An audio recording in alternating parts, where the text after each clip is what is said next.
No जी हिंदी इधर इधर लमान बंधू जी हिंदी आज हिंदी मग का बरं आधी पहिली पासून हा आता परवा हा. तिसरी पासून अनिवार्य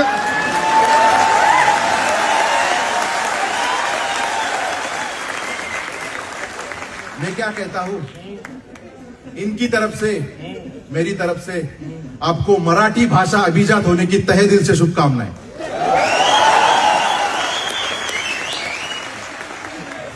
मला मुद्दाच कळना आज हिंदीत का माझे 25 होते ना, वर्ग भरला होता माझा।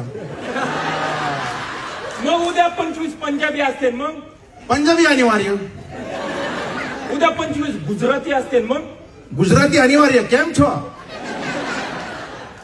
त्या सगळ्या गुजराती हिंदी आणि पंजाबी मावशांना सांगा आमची मराठी नावाची आई जिवंत आहे म्हणावा।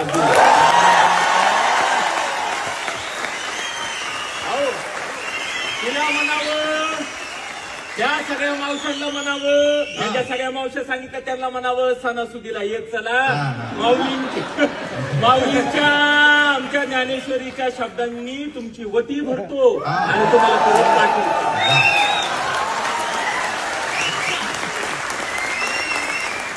हे का सहन करायची वेळ आली सांगू का? जसं मराठी भाषा अभिजात होणं गरजेचं आहे तसं मराठी शाळा सुद्धा अभिजात होणं गरजेचं आहे। आणि माझ्या आया बहिणी हो, माझ्या मातो मावल्या हो, हे तुमच्या हातात आहे। कसं लेकरू जन्माला आल्यावर आपल्याकडे त्याला 6 महिने आपण आईचं दूध पाजतो का एक्स्ट्रा चीजचा पिझ्झाचा तुकडा? मग मराठी शाळा म्हणजे आईचं दूध आहे, आधी ते त्याला पाजा आणि मग बघू पुढचा कारभार काय येतो।